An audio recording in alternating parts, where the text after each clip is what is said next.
अस्सलामु अलैकुम वरहमतुल्लाहि वबरकातुह। दोस्तों, आज की हमारी सबसे पहली स्टोरी का टॉपिक है माय फेवरेट डॉल और थीम ऑफ द स्टोरी है फाइंडिंग हैप्पीनेस।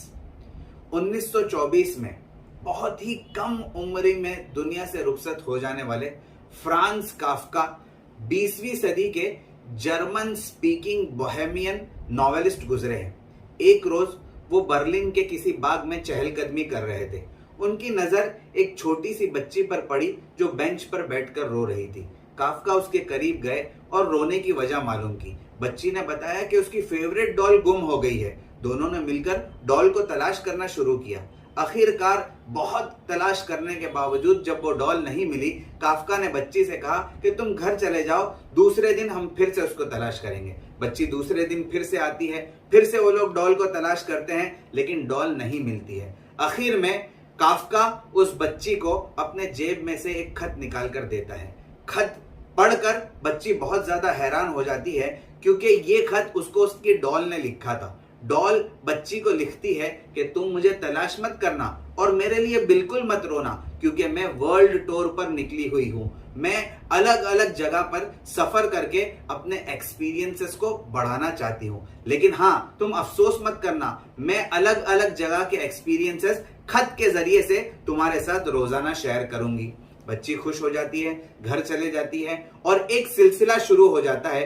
काफ्का रोजाना बाग में चहलकदमी के लिए आते हैं, उस बच्ची से मिलते हैं और जेब से एक खत निकालकर उसमें उसको देते हैं, जिसमें डॉल बच्ची के साथ अपने ट्रैवलिंग एक्सपीरियंसेस को शेयर करती है। एक लंबी मुद्दत इसी तरीके से गुजर जाती है। आखिर एक दिन काफ्का एक डॉल के साथ बाग में आते हैं और उस बच्ची को देते हैं और कहते हैं, ये लो तुम्हारी डॉल।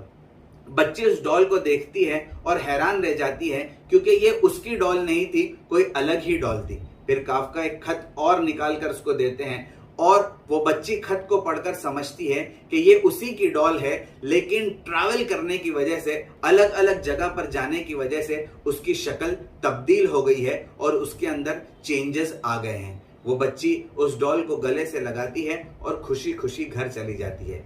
इस वाकये के 1 साल के बाद काफ्का गुजर जाते हैं, इस दुनिया से रुखसत हो जाते हैं और वो बच्ची भी धीरे धीरे बड़ी हो जाती है। कई साल गुजरने के बाद एक रोज वो बच्ची अपनी उस पुरानी डॉल के साथ बैठी हुई थी कि उसको उस डॉल के अंदर से एक और पर्ची दिखती है और वो पर्ची निकालती है, वो खत निकालती है और उसको पढ़ती है, जिसके अंदर काफ्का ने आखिरी गोल्डन वर्ड्स लिखे हुए थे, जो इस स्टोरी का मॉरल भी है। और वो ये थे कि जिस चीज से भी तुम मोहब्बत करते हो वो कभी ना कभी तुमसे दूर जरूर हो जाएगी, लेकिन ऊपर वाला जो है वो तुम्हें किसी न किसी तरीके से अलग अलग दरवाजे से खुशियां जरूर पहुंचाएगा। तो ये मैसेज हमें याद रखना चाहिए कि गम और खुशी दुनिया वालों के साथ लगी रहने वाली है, लेकिन गम की वजह से अपनी खुशियों को कभी फरामोश नहीं करना चाहिए, भूलना नहीं चाहिए। दोस्तों, इस स्टोरी के 3 मॉरल्स और वर्ड्स ऑफ विजडम ये हैं।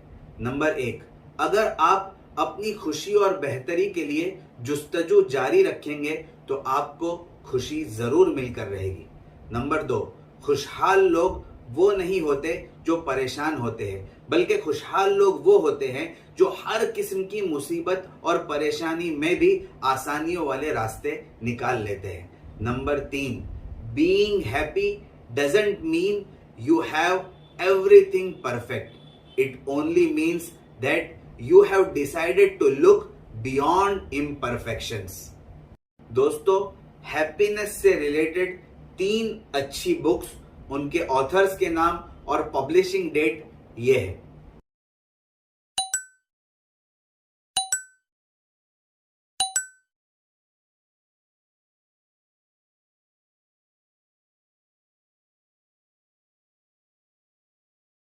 Thank you very much. जज़ाकल्लाहु अहसनल जज़ा।